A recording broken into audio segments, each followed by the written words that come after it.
how to see your Gmail password if you forgot it.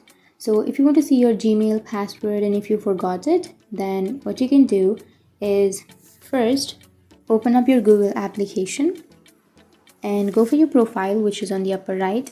Tap on the profile, tap on manage your Google account, and here you can swipe right and go for security.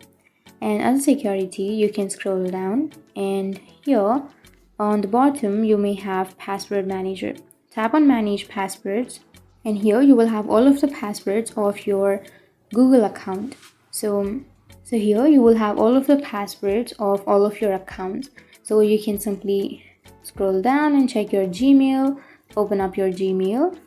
For Google, here you will have google.com. Tap on google.com, enter your screen lock, and here you will have the password.